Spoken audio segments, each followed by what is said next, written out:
Assalamualaikum guys, welcome back to DevCode. In this video, we are going to explore row widget in Flutter and explain each of its important property one by one.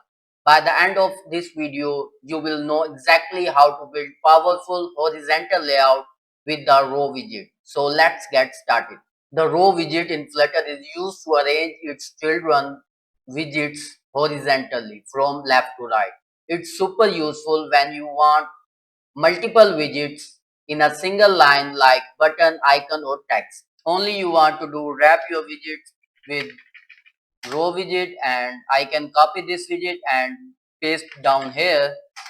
When I run my app, you can notice that two images align horizontally. Now look at the properties.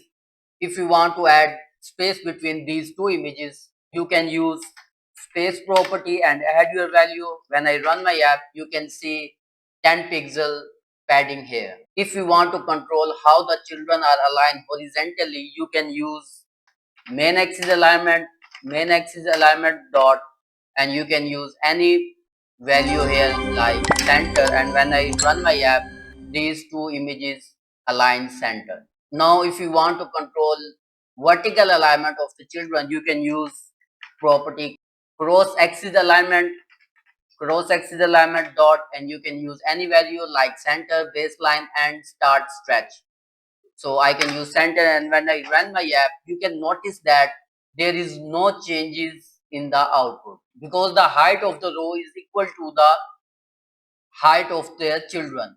So if I provide height here, wrap this widget with size box and provide height here like 300, and when I run my app, you can notice that these two images align center according to this height.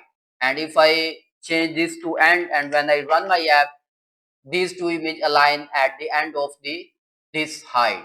There is another property, main axis size, and this property defines how much space the row should occupy horizontally. If I provide main axis size dot min and run my app, you can notice that this row takes only needed space. But if you change this to max, it will cover whole width of the screen. So that's a complete breakdown of the row widget in Flutter with all the useful property explained one by one. I hope this helps you build better UI layout in your Flutter apps. If you found this video helpful, make sure to like, share and subscribe to DevCode, and let me know in the comment which Flutter widget should I cover next. Thanks for watching. Allah Hafiz.